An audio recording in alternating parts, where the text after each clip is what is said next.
Hello everyone, welcome back to Rolling Solo. My name is Adam Smith. I'm very excited today to be unboxing a game called In the Hall of the Mountain King from Burnt Island Games. It's very important to note that this core experience is a 2 to 5 player game inside this base box. So to enjoy this game in a solo capacity, you will need to pick up the Cursed Mountain expansion for In the Hall of the Mountain King, and you'll see it's cooperative and adds the solo module necessary to enjoy it in a solo capacity. But first, we're going to focus on the base game of the Mountain King by flipping it over, taking a look at the back of the box, finding out more about it, and then we'll dive into that solo module. Territory Denial, Cascading Production, Magic and Muscle, an innovative game for 2 to 5 trolls that is easy to learn and hides rich depths.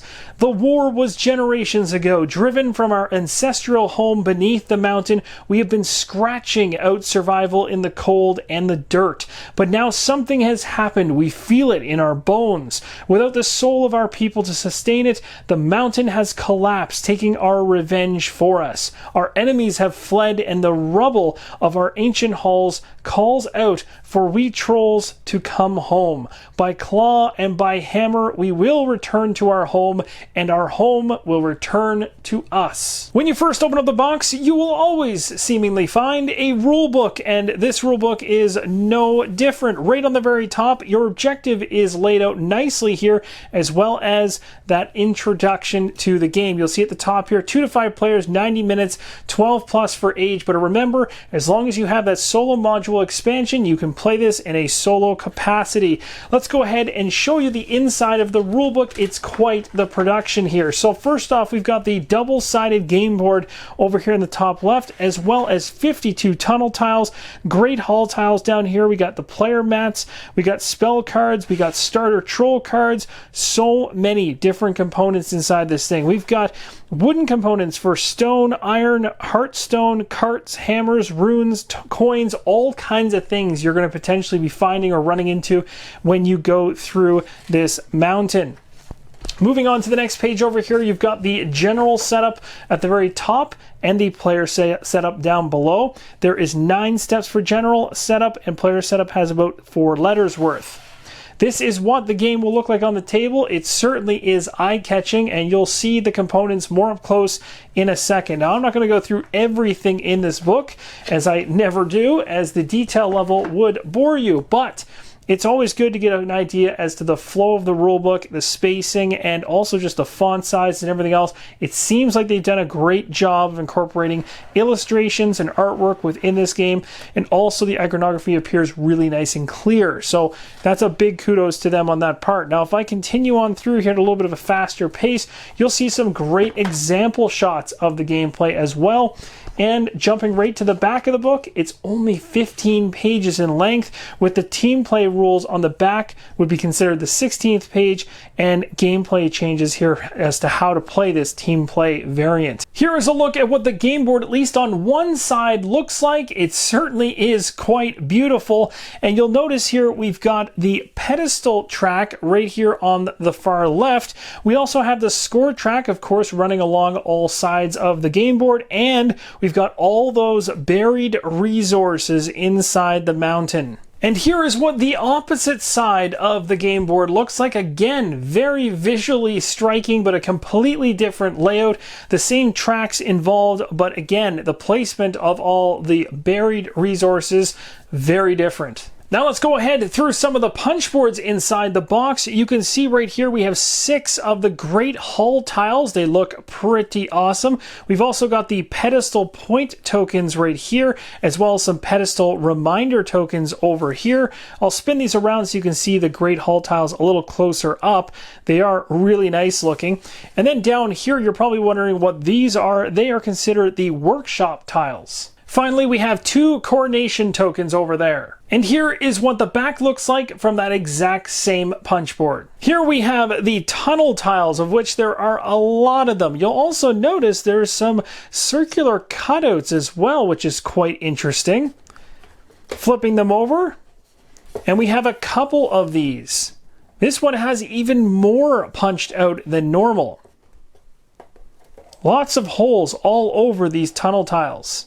Inside the box, we have a drawstring bag, which is very handy and will be used during gameplay. We also have lots of wooden tokens, so let's go through each of those. Here's a look at 3 of the 21 statue tokens inside the game. There are 7 of each of these 3 types. We have the moon statue on the right, ice in the middle, and fire on the left. There are 5 score markers inside the game. These are a type of resource inside the game, and they're called heartstones. There are 30 of them. There are 45 wooden cart tokens in the game. Another resource inside the game are hammers. There are 20 of them. The carts that you just saw are also resources. Another resource in the game is stone, denoted by these cubes, and there's 35 of them. Even in the mountains, you can find runes. There are 25 of them.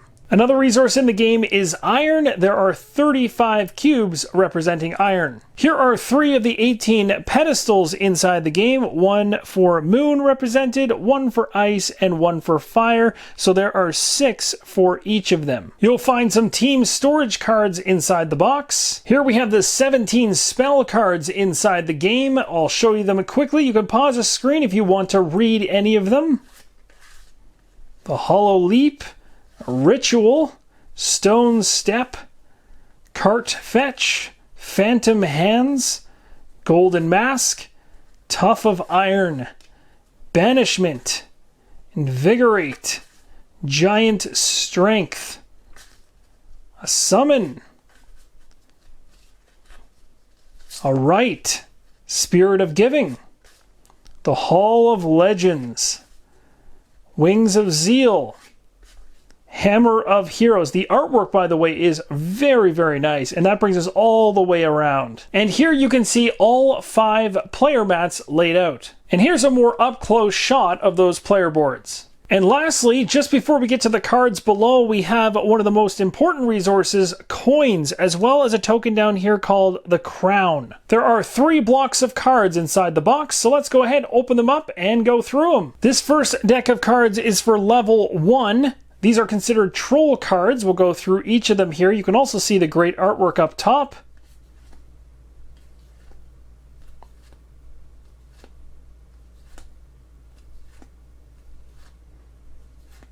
That artwork does repeat itself across the cards, but the iconography is changing.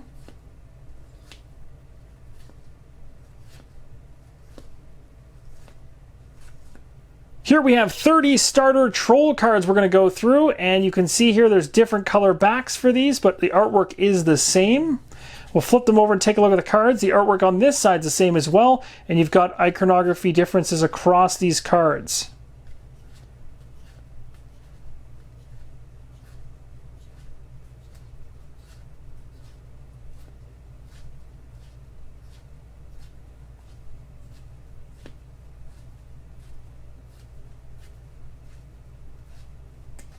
Next up, we have a deck of level 2 cards. I'll flip these over. We'll take a look at them.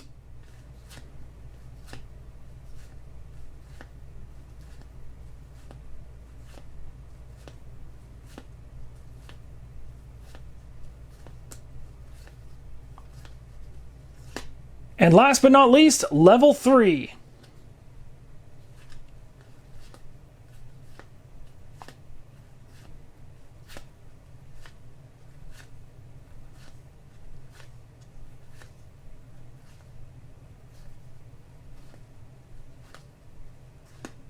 And that's going to conclude the unboxing of In the Hall of the Mountain King. Now let's check out the Cursed Mountain. You have returned to your ancestral home, but the foul forces that destroyed it still linger. Vile curses drift through the rubble, and a menacing rumble hints at worse to come.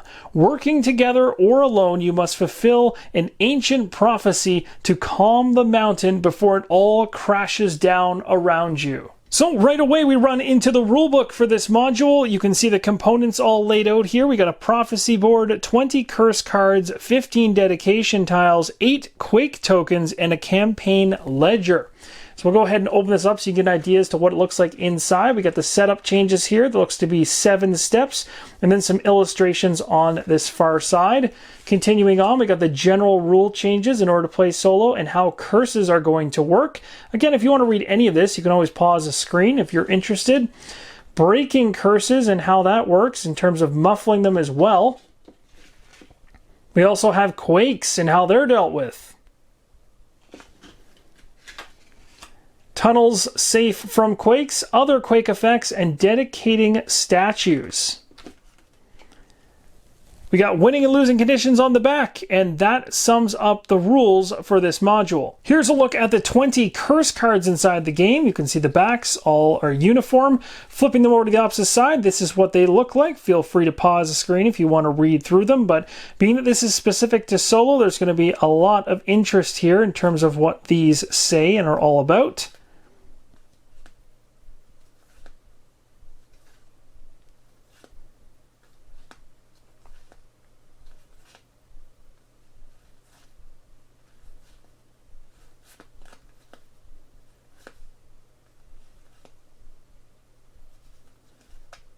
There are additional baggies for storage. Here we also have the Cursed Mountain Campaign Ledger. So I'll give you a close-up of this. You can read it if you're interested. I'll also open this up inside. Winning the game and losing the game, broken out. And the campaign end. Here we have the 8 Quake tokens. We'll flip these over so you can see the backside as well. We also have 15 dedication tokens, so moon, fire, and water. And then lastly, we have the prophecy board. And that is going to conclude the unboxing for not only In the Hall of the Mountain King, but also the Cursed Mountain Cooperative and Solo module. I really hope this helps you make an informed decision as to whether this is a game you'd like to pick up. Thank you guys so much for watching, and as always, keep on rolling solo.